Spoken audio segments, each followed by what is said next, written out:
সাথে তো যাবে না কিছু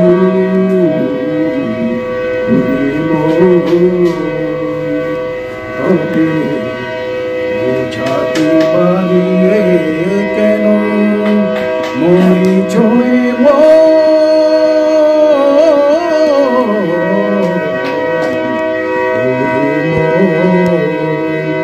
সাথে তো যাবে না কিছু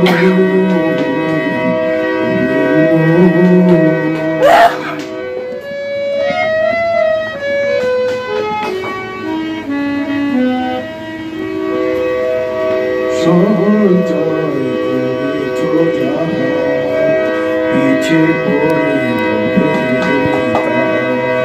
সঞ্চয় করেছো যাহা পিছে পড়ে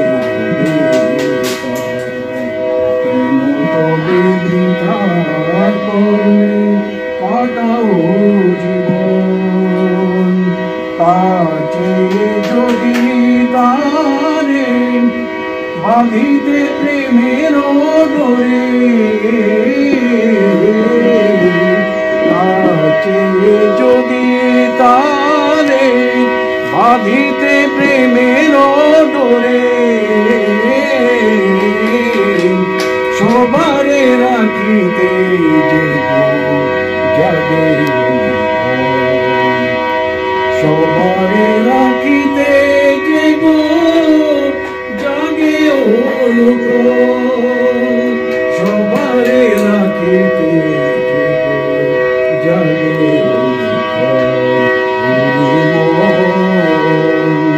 সাথে তো যাবে না কিছু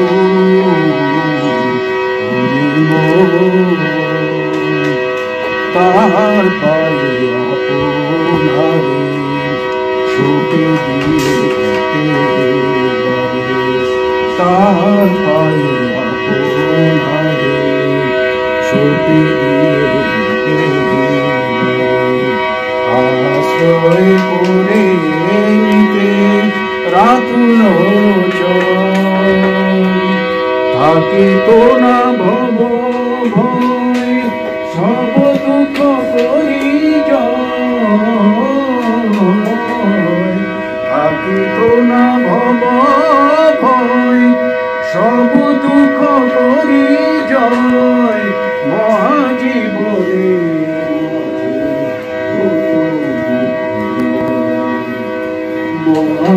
মহাজীবনের মাঝে হতো উত্তরণ মহাজীবনের মাঝে হতো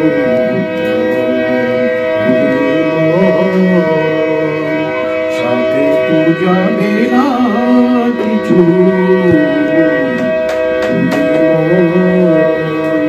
তবে বুঝাতে পারি কেন মরি ছয়ে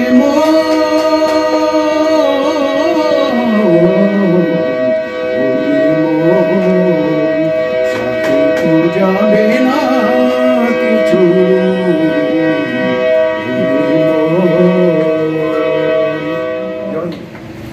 বহুত মানুষ কি আছে না 75 লোকটা আইছে ওটা ফার্মেসি প্রথম আইছে তার পিছনে যে মন্দির আছে কেরলঘর মন্দির আছে কেরলঘর তার পিছনে তো আস্তে আস্তে মন্দির হয়েছে এটা কইছি মই মন্দির বানাম তার পিছনে মই যা করার করি তারপরে মন্দির হয়েছে আর বহুত মানে ঠাকুরের কর্মী আছে আর দাদা সকল দেওঘরত গেলে দাদা দূর করা দেখিলে তাক মাতিছে মানে এমন ঘনিষ্ঠ আছে ঠাকুর বাড়ি আর বিরাট ভাল পাইছিল তাক একবার হসপিটালত আছে গুয়াহাটি মানে এডমিট আছে এডমিট করি মন্দিরত আহিছে তেতিয়া আবার দাদা সব ঠাকুর বাড়ির মানুষ সব কইছে তাতে মানুষ যাওয়াতে একদম অক্সিজেন লোয়া তেতিয়া অক্সিজেন গাড়ির পরে নামি ফেলে একদম ফুচকারি আইছে দাদার ওসর দাদা তো দূরের পরে দেখছে দেখি ফেলে কইছে রে নাম তাক ধরা ধরা তারপরে যে সুগা ডাক্তার আছে এই তারপর অক্সিজেন দিয়ে ফেলে দাদার ওসর দিয়ে গেছে এনেকুৱা আছে ঠাকুর ঠাকুরের প্রতি মানে তার এমন তার মানে ই আছে মানে আর বিরাট জিদি আছে মানুষ তেতিয়া যেটা করিব করিয়ে চালিছিলাম এনেকুৱা আছিল আৰু সৰুতে বহুত কষ্ট ডাঙৰ কষ্ট কৰি ডাঙৰ হৈছে মা বাপ সৰুতে ঢুকাইছে তাৰপিছত 75ত বিয়াতে আহিছে 77ত তাৰ বিয়া হৈছিলে তাৰপিছত মইতো প্ৰথম আহি মন্দিৰলৈ সোমাইছোঁ তেতিয়া কাৰোবাৰে আছিল তাৰপিছত আস্তে আস্তে মাটি টাটি কিনি ঘৰ দুৱাৰ কৰিছে ল'ৰা ছোৱালী চিন্তা হৈছে এতিয়া আমি অকালে আমাকে গুচি গ'লে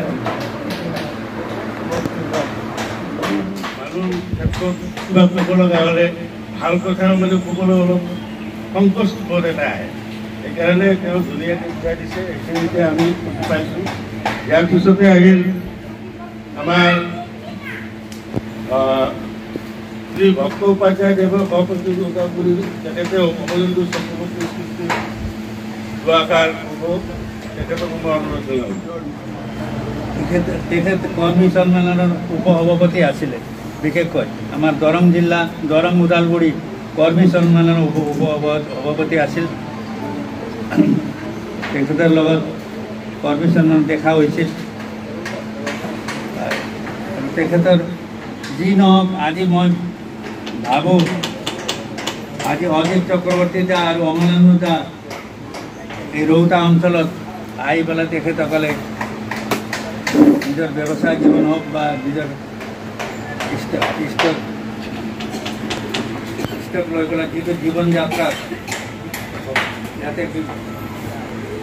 বহুত মানুহৰ লগত তেখেতসকলৰ সম্বন্ধ আছিল অমলেন্দু দা বা অজিত দা সকলো মানুহে তেখেতক ভাল পাইছিলে বিভিন্ন জাতি উপজাতি সকলোৱে ভাল পাইছিল এইটো তেখেতসকলৰ বৈশিষ্ট্য আছিল যে ঠাকুৰৰ ভাৱ আদৰ্শক লৈ পেলাই যে চলিব লাগে এই কথাটো তেখেতসকলে জানিছিল আৰু দেওঘৰত অমলেন্দু দাই এটা নিজা ঘৰ কৰিছিলে এই ঘৰত থকাৰে এবাৰ সুবিধা হৈছিল আমাৰ অনিশ ভাইটিৰ সহায়ত তেখেতে ঘৰটো কৰাৰ কাৰণে আমি আমাৰ সূৰ্যপাত দাদাৰ শ্ৰাদ্ধত যেতিয়া গৈছিলোঁ তেতিয়া আমি বহুকেইজন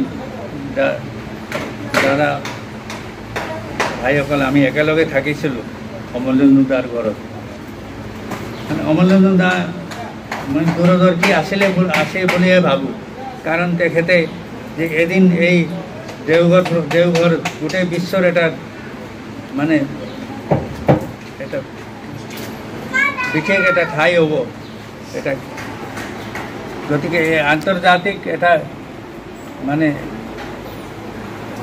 ঠাইত অলপ যদি কিবা এটা কৰিব পাৰোঁ তাৰ কাৰণে তেওঁ চিন্তা কৰিছিলে আৰু তেখেতৰ লগত আমাৰ গুৱাহাটীৰ বাদল দা আছিলে তেখেতসকলৰ লগতো লগ পাইছিলোঁ সংগ কৰিছিলোঁ আৰু খুবেই মানে এটা মানে প্ৰেমী মানুহ আছিল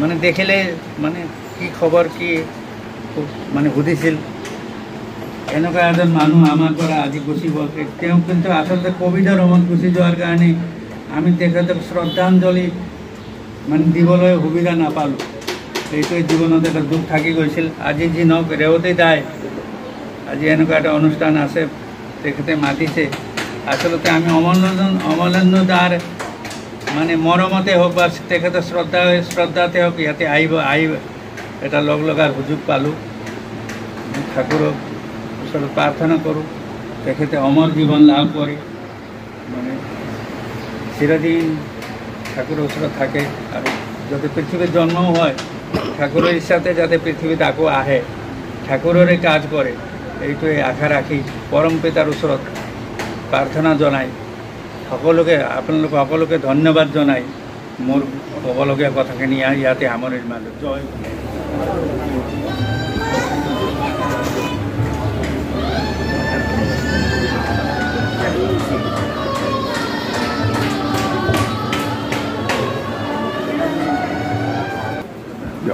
আমাৰ অতি প্ৰিয় অতি প্ৰাণেৰ ভাই বয়সত সৰু অমলেন্দু চক্ৰৱৰ্তী আমাৰ মাজৰ পৰা নাইকিয়া হ'ল আমি একেলগে ফূৰ্তি কৰিছিলোঁ একেলগে আমাৰ পৰিৱেশনৰ মই এটা আছিল অৰ্ডাৰ আছিল সভাপতি আছিল সহকাৰী সভাপতি আছোঁ। মই 1997 চনৰ পৰা ছেক্ৰেটাৰী হৈ কমলা শ্ৰীমন্দিৰত মই ছেক্ৰেটাৰী হৈ আছিলোঁ। আহি এখন গৈ আমাৰ সভাপতি তেতিয়া শিৱচৰ চেল মহিলাবাৰী আছিল, এতিয়া হ'ল নাই। তাৰপিছত আহিল অজিত চন্দ্ৰ চক্ৰৱৰ্তী টিকৰাবাৰী, তেওঁ গুচি গ'লগৈ। আৰু এনেকৈ আহি আৰু সভাপতি আমাৰ কমলেন্দু চক্ৰৱৰ্তী ভাৰ পালে। এনেকুৱা মানুহ বিশিষ্ট মানুহবিলাক যাই আছে, এনেই কবিয়ে লিখিছে, গৈছে মানুহ, আহিছে মানুহ মায়াবী জীৱ। মানুহ অন্ত নাইকিয়া, মৰিলে এইটোতো আছেই। গতিকে আমি সকলোৱে আহিছোঁ, সকলোৱে যাব লাগিব। জনজাতি শূদ্ৰ আমি সকলোৱে নিম্ন তলৰ চিৰিটো যেনেকৈ কুচিব লাগে, ঠিক তেনে তলৰ পৰাই আপডাউন হৈ যাৰ নিজৰ পৰিচয় গুচি যায়গৈ। এনেধৰণৰ আজি আমি প্ৰদীপ কমলেন্দু চক্ৰৱৰ্তী দাই আমাৰ মাজত আছিলে বহুত ৰস ভৰা সাহিত্যিক ধৰণৰ কথা, ধেমেলীয়া বহু কথা কৈ আমাক ৰসটো দিয়াইছিল। আমাৰ সন্মিলনখন জীয়াই ৰাখিছিল। তেওঁ আজি আমাৰ মাজত নাই। গতিকে তেওঁক মই অন্তৰৰ পৰা তেওঁক অৰংকিতা শ্ৰী শ্ৰী ঠাকুৰৰ ওচৰত আশা ৰাখিছোঁ। তেওঁৰ জলদি আছে।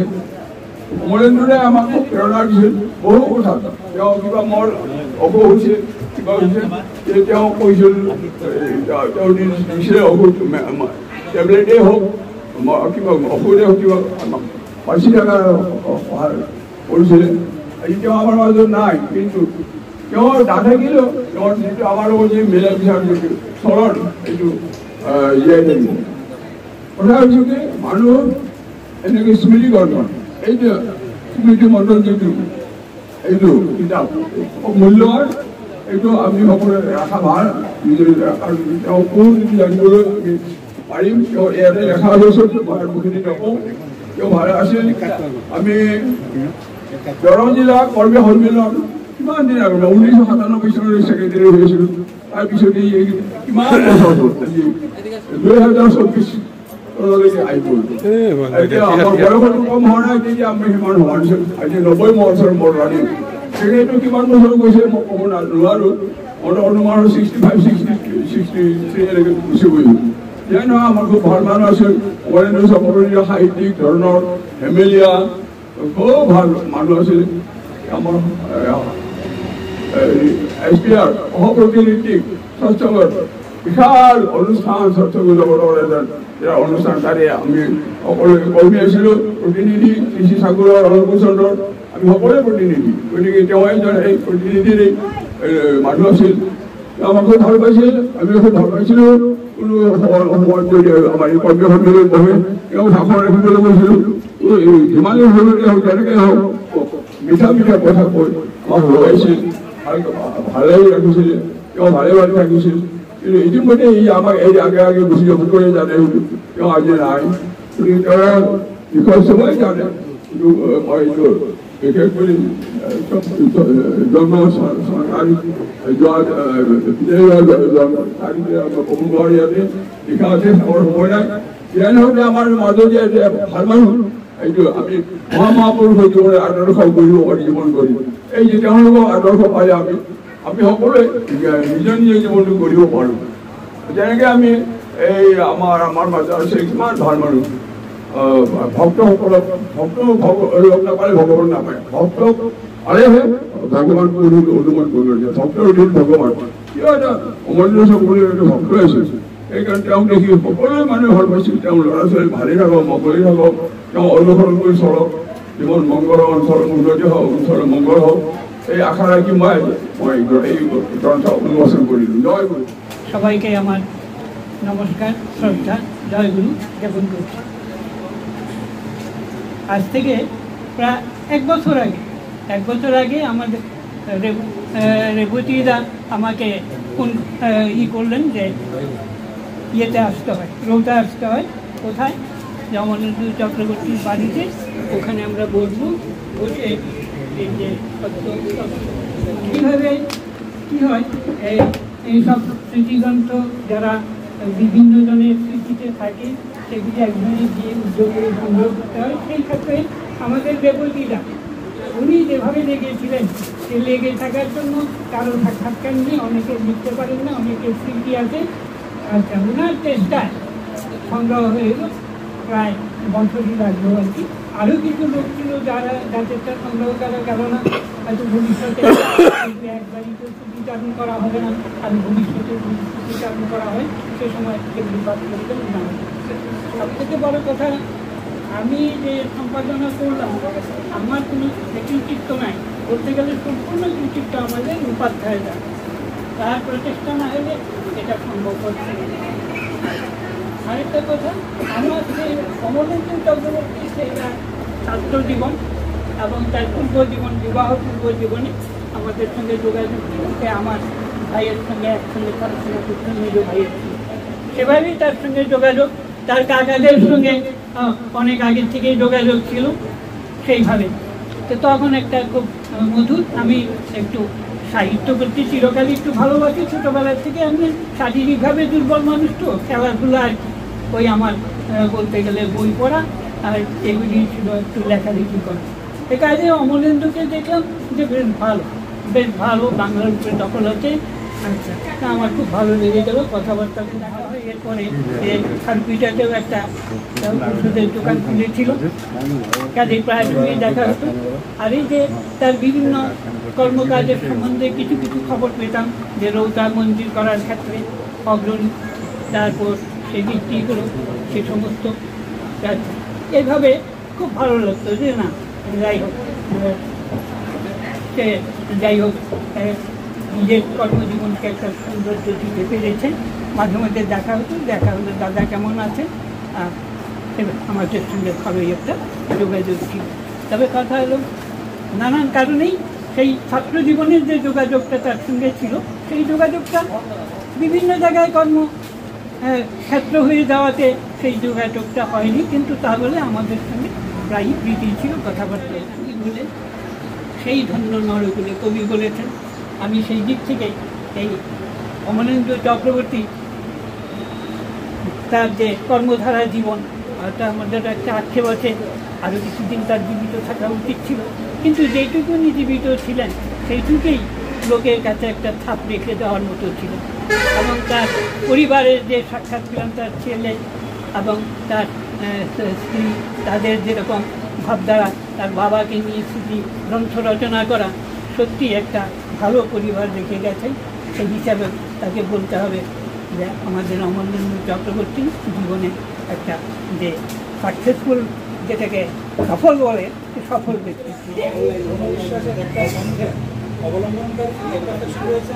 এবং যারা আমরা অন্যান্য পন্থার প্রয়াত অমলেন্দু চক্রবর্তী আমরা বৃহত্তর রৌতা অঞ্চলে নয়, বিভিন্ন এলাকাতে তাকে একজন সুমানুষ হিসাবে, একজন ভালো লোক হিসাবে আমরা পেয়েছি।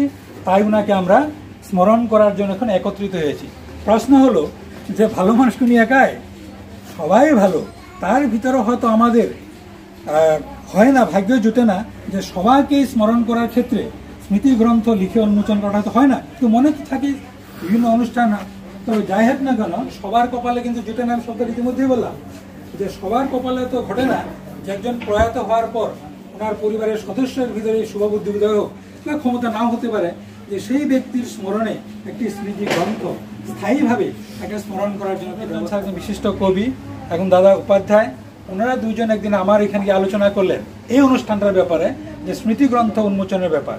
কিন্তু আমি ব্যক্তিগত অভিজ্ঞতা রৌতা অঞ্চলে যা দেখি আর কি, যে দুই চারজনে এই দায়িত্বটা নেওয়া হয়, সেটা কিন্তু শেষ পর্যন্ত সুরাহা করাটা কিন্তু খুব দুরূহ কাজ হয়ে দাঁড়ায়। কাউকে দোষারোপের কারণেই আমাদের সমাজ ব্যবস্থা, আমাদের চিন্তাধারার জন্য এটা অনেক। তখন কিন্তু উপাধ্যায়কে বলছিলাম, কাজটা কিন্তু দায়িত্ব নিচ্ছেন, ওনার মনে আছে কিনা জানি না, কিন্তু সম্পূর্ণ সুষ্ঠুভাবে সেটা কি সমাপন করা যাবে কিনা আলোচনা করে দেখেন। স্যারে বলছেন, স্যারে বলছেন যে কৃতিত্ব আমরাও যদি কম বেশি পরিমাণে, স্যারে তো সম্পূর্ণ জড়িত ছিলেন, এখন উপাধ্যায় যে ধরনের মুভ করছেন, একটা আলোড়নের সৃষ্টি করে আজকের দিনটাকে আমাদের পৌঁছাচ্ছেন, তার জন্য ওনাকে এবং শাহসাকে বিশেষ বিশেষ আরণ্যে ভরা যে ধর্মকে সত্য সুন্দর দেখে যে সময়ের অবমূল্যায়ন হতে দেয় না। ঘড়ির কাটায় যার চলন, সকালে সন্ধ্যায় প্রার্থনা, যজন যাজন নিজের ব্যবসায়িক প্রতিষ্ঠানে দাঁড়িয়ে প্রতিটি খদ্দেরকে আপনার ভেবে কাছে টেনে ব্যবসায় করে সদা ব্যস্ত অপূর্ব হাসি লেগে থাকে মুখে। কখনো ড্রাগ ডিলার্স অ্যাসোসিয়েশনের দায়িত্ব পালন, কখনো সমাজ সেবায়, কখনো বিপদগ্রস্তের পাশে দাঁড়িয়ে বিপদারণ বহুমুখী প্রতিভার এক অনন্য তারকা। হঠাৎ একদিন চলে গেলেন কাউকে কিছু না বলে না ফেরার দেশে, আছে অযুত তারার দেশে। বা আমাদের মাঝে নতুন করে বলে যাকে চেনা আজ দুর্গম, হয়তো কোন এক মানব শিশু বা প্রকৃতির নবরূপ, যার কথা চিন্তা ভবিষ্যৎ কল্পনা আজও প্রেরণা দেয় মনের আঙিনায়। সে তো আর কেউ নয়, রোদার ব্যস্ত শহরে অমরেন্দু চক্রবর্তী। তাকে কি ভোলা যায়? তার সঙ্গ পেয়েছিলাম 90-এর দশকে এক নিরিবিলি সন্ধ্যায়। আজ তাকে করছি স্মরণ, তারই স্মরণ সভায় বিরল স্থায়ীভাৱে বসবাস কৰিবলৈ লয়। সেই সময়ত তেওঁ চাকৰি পাইছিল যদিও চাকৰিৰ প্ৰতি ধাউতি নথকাত ৰৌতা চাৰিআলিত এখন ফাৰ্মাচী খুলি নিয়াৰিকৈ চলাই থাকে। এয়াই আছিল সুন্দৰ জীৱন যাপন। তেওঁৰ ব্যক্তিত্ব সম্পৰ্কে জানিব খুজিলে এজন মানুহৰ গাত থকা সকলো গুণৰ সমষ্টি, যেনে মানুহজনৰ স্বভাৱ চৰিত্ৰ, চাল চলন, কথা বতৰা, জ্ঞান বুদ্ধি, গাম্ভীৰ্য, মানুহৰ লগত কৰা ব্যৱহাৰ, তেওঁৰ শাৰীৰিক গঠন, সাজ পোছাক আদি সকলোৰ সমষ্টি হৈছে ব্যক্তি এজনৰ ব্যক্তিত্ব। এই উল্লেখিত সকলো গুণৰ সমষ্টি প্ৰয়াত অমলেন্দু চক্ৰৱৰ্তীৰ গাত দেখিবলৈ পোৱা গৈছে। আজি সভাখন খুব সুন্দৰভাৱে চলাই নিয়াৰ বাবে আমাৰ জয়নাৰায়ণ সমাজক মই প্ৰথমতেই ধন্যবাদ জ্ঞাপন কৰিছোঁ। তেওঁ নিজৰ কাম কাজ চব বাদ দি ইমান সময় আমাৰ লগত দিলে। তাৰপিছতে মই ধন্যবাদ জ্ঞাপন কৰিম লঘুনাৰায়ণ কছাৰীদেৱক। 90 বছৰ বয়সতো তেওঁ মই আগতো 5-6 বছৰ আগতো এই ট্ৰেইনেৰে অহা মই দেখাই পাইছিলোঁ। এতিয়া কি হয় ল'ৰাৰ লগত আহিছে, অশেষ ধন্যবাদ থাকিল তেওঁক আৰু তেওঁৰ ল'ৰালৈ, আমাৰ শান্তনু দাদালৈ। তাৰপিছত আমাৰ ভক্তপ্ৰসাদ উপাধ্যায়, তেওঁ ওদালগুৰি, তেওঁৰ বিষয়টো আৰু মানে কি ক'ম, ঠিক আছে। তেওঁ ইয়াতে আহি আমাৰ লগত থাকিছে, তেওঁলোকে অশেষ ধন্যবাদ। তাৰপিছত আমাৰ প্ৰমোদ ৰঞ্জন চাহাদে তেওঁ অশেষ চেষ্টাৰ ফলতে এই কিতাপটো ওলাবলৈ সম্ভৱ হ'ল, তেওঁলৈ অশেষ ধন্যবাদ থাকিল। তেওঁ আৰু তেওঁৰ সহধৰ্মিনী আহিছে, দুইজনকে অঞ্জলি চাহা। তাৰপিছত আমাৰ মণ্ডল খুৰা, তেওঁ ভৈৰৱকুণ্ড মন্দিৰত আছে এতিয়া। তেওঁ এজন ৰিটায়াৰ্ড পাৰ্চন, যদিও ঠাকুৰৰ কামত ঘূৰি ফুৰি থাকে, ইঞ্জিনিয়াৰ হয়। তেওঁ আহি আজি আমাৰ ইয়াত উপস্থিত হৈ সভাখন খুব মানে ভাল লাগিল তেওঁ অহাৰ কাৰণে, তেওঁলৈ অশেষ ধন্যবাদ থাকিল। হৰিলাল শৰ্মাদা সবেই সময় দিয়াৰ বাবে অশেষ ধন্যবাদ থাকিল। আমাৰ বাদল দে ছাৰ, তেওঁ জয়ভদ্ৰ হাজৰিকাৰ স্কুলৰ ৰিটায়াৰ্ড প্ৰিন্সিপাল, তেওঁ খুব ব্যস্ত মানুহ, তাৰ মাজতে আমাক সময় দিয়াৰ বাবে তেওঁলৈ অশেষ ধন্যবাদ থাকিল। অজিত চৰকাৰ দা, তেওঁ ওদালগুৰি ঘৰ, তেওঁ আহি এই ভজন, একমাত্ৰ ভজন তেওঁৱেই ৰিপ্ৰেজেণ্ট কৰিলে আৰু খুব সুন্দৰ ভজন দিছে, তেওঁলৈ অশেষ ধন্যবাদ থাকিল। আৰু আমাৰ কিতাপৰ লগত জড়িত সন্তোষ চক্ৰৱৰ্তী খুৰা, তেওঁ কিতাপৰ লগত জড়িত, তেওঁলৈ অশেষ ধন্যবাদ থাকিল। আমাৰ বাবুলদা আমাৰ কমিটিত আছিল, বাবুলদালৈ অশেষ ধন্যবাদ থাকিল। লগতে ইয়াতে উপস্থিত সকলোকে অশেষ ধন্যবাদ দিলোঁ, কাৰণ বিভিন্ন কাম কাজৰ মাজতো আহি আমাক সহযোগ কৰাৰ কাৰণে অশেষ ধন্যবাদ। জয়গুৰু দাদা, জয়গুৰু। আজিৰ অনুষ্ঠানটো যে অমলেন্দু চক্ৰৱৰ্তী দাদাৰ স্মৰণিকা আমি ইয়াতে প্ৰকাশ কৰিলোঁ, কেনে লাগিছে আপোনাৰ? খুব ভাল লাগে। এইটো মানে স্মৃতি সকলোৱে থাকিব লাগে। আমাৰ যেনেকৈ ৰবীন্দ্ৰ স্মৃতি, চক্ৰৱৰ্তীৰ স্মৃতি, ভক্তবিলাকৰ স্মৃতি থাকে, ভক্ত আজকাল রোগটা আসা কমে গেছে তো আমারও, কারণ ওইদিকে কাজকার এত বেশি হয়েছে আজকাল, সবাই তো জানেন আজকাল এত কাজ করেছে, যদিও হয় না সেরকমের কাজ, মানুষজনের অভাবে হয় না। আপনি হল শান্তনু নাৰ্জাৰী, SPR মানুহ প্ৰথমবাৰ আজিৰ অনুষ্ঠানটো আমি এটা কৰিলোঁ আপোনাৰ মনত। আজি ইফালে আৰু অমলেন্দু চক্ৰৱৰ্তী তাত মই দেখা পাইছিলোঁ, প্ৰধান আচাৰ্যদেৱ, বৰ্তমান আচাৰ্যদেৱ বাবাইদা, তেখেতে এটা কথা কৈ থাকে, আমাদের দুর্বলতার বিরুদ্ধে যুদ্ধ করব। দুর্বলতা মানে কি? এই যে আমি যদি আলস্যটো মানে বাদ দি পিনে আমি ইষ্ট কৰ্মৰ কাৰণে যদি লাগি থাকোঁ, ধৰি লওক মোৰ শৰীৰ বেয়া, মোৰ শৰীৰ বেয়া ৰাখি চাইড কৰি ইষ্ট কৰ্মত আঘাতে এইটো আমাৰ দুৰ্বলতাৰ যুদ্ধ কৰিব লাগিব। এই দুৰ্বলতাৰ ভিতৰত যিটো যুদ্ধ কৰিব লাগে বুলি কৈছিল এই কথা আমাৰ প্ৰয়াত ঠাকুৰৰ সভাপতি গাত দেখা পাইছিল। তেওঁৰ অক্সিজেন লোৱা এজন ব্যক্তি অক্সিজেনৰ চিলিণ্ডাৰটো লৈও মানে মানে আমাৰ সভা চিলিণ্ডাৰটো লৈ কৰিছোঁ। আৰু এটা কথা মই পূজনীয় বিংগীতাৰ লগত এটা মানে ধুনীয়া এটা মানে মানে চলিছিল। যেতিয়া পূজনীয় বিংগীতা অমলেন্দুৰ ঘৰত তেওঁ মানে পদাৰ্পণ কৰিছিল 2016 চনত। তেতিয়া পূজনীয় বিংগীতাই কৈছিলে মোৰ আপোনাৰ ঘৰত অহাৰ খুব ইচ্ছা আছে, আজি মোৰ পূৰণ। গতিকে মই এইটো পূজনীয় বিংগীতা শ্ৰদ্ধাত তেওঁৰ হৈও মই তেওঁৰ প্ৰতি প্ৰণাম জনাইছোঁ। আজি যিটো নেকি আপোনাৰ যিটো অনুষ্ঠান কৰিছে আপোনাৰ তাক অন্তৰৰ পৰা ধন্যবাদ। শ্রী ঠাকুর অনুকূল চন্দ্রের একনিষ্ঠ ভক্তকর্মী অমলেন্দু চক্রবর্তীর স্মৃতিগ্রন্থের প্রধান সম্পাদক প্রমোদ নন্দন সাহা এই বিষয়ে কিছু আমাদের দিগ্দর্শন রসমের জন্য কিছু খবর পালোঁ যে ৰৌতাৰ অমলেন্দু চক্ৰৱৰ্তী পৰিয়ালে এটা স্মৃতিগ্ৰন্থ কৰিব আৰু আমাৰ উপাধ্যায়ৰ খবৰ দিলে মই আহিলোঁ। আহি তাৰ লগালগি গ'লোঁ। তাৰপিছত আমি সংকল্প গ্ৰন্থ আমি এইটো কাম কৰিলোঁ। ইয়াৰ পিছত মোৰ আৰু ইমান কৃতিত্ব নাই। মই এইটো কথা লিখি দিছোঁ আৰু বাংলা যিখিনি আছে সেইখিনি মই চাই দিছোঁ আৰু অসমীয়াখিনি আমাৰ উপাধ্যায় চাইছে আৰু বাকীবিলাক যিবিলাক সংগ্ৰহ কৰিব লাগে গোটেইখিনি কাম তেওঁ কৰিছে। খুব ভাল লাগিছে এইটো পৰিয়ালৰ বহুত কি হয় মৃত্যু হোৱাৰ পিছত ডাঙৰ ডাঙৰ পৰিয়ালৰ মুৰব্বী মানুহ মৃত্যুৰ পিছত ল'ৰা ছোৱালী এটা উৎসৱ পাতি শ্ৰাদ্ধ অনুষ্ঠান কৰে, তাৰপিছত আৰু কিন্তু আমাৰ অমলেন্দু নিজৰ কৃতিত্ব আছিল আৰু ভক্ত হিচাপে কৃতিত্ব আছিল। এই অঞ্চলৰ কাৰণে কাম কৰিছিল আৰু এটা ভাল পৰিয়াল ৰাখি দিছে, ভাল ঈশ্বৰে যদি ৰাখি দিছে সেইকাৰণে মই আপনার বহুত বহুত ধন্যবাদ। আমার মাজত আছে অঞ্জলি স্যার। অমলেন্দু চক্রবর্তী দার এই স্মৃতি গ্রন্থটা করে আমি খুব আনন্দ পেয়েছি, কারণ এই ধরনের গ্রন্থ খুব একটা সচরাচর দেখা যায় না। যাদের রুচি আছে, রুচিশীল ব্যক্তি, তারাই এই ধরনের কাজ করে থাকে। আর আমি এই কাজের জন্য মানে খুব আনন্দ উপভোগ করছি। বিশেষত সবচেয়ে উপাধ্যায় দাদার জন্য মানে আমার এই কাজের সুযোগটা হয়ে গেছে। মনে কি বলেন আজকের অনুষ্ঠানটা দেখে আপনার কেমন লাগে? আমি দীক্ষাটা এত সুন্দর একটা অনুষ্ঠানে উপস্থিত হতে পেরেছি এর জন্য সত্যি চরম ভাগ্যেরও কথা আর ঠাকুরের আশীর্বাদ তো নিঃসন্দেহে। তাহলে এরকম অনুষ্ঠানে কালকে আমি কালকে বিকালবেলায় 5টায় ভৈরবকুণ্ডে পৌঁছেছি। আমার বাড়ি মুর্শিদাবাদে, সেখান থেকে কালকে পৌঁছেছি ভৈরবকুণ্ডে। আর দাদার কথা রক্ষার্থে আমি আজকে সকালবেলায় এখানে উপস্থিত এবং এই অনুষ্ঠানের সমস্ত কিছু কার্যসূচি উপভোগ করলাম, খুব আনন্দ পেয়েছি।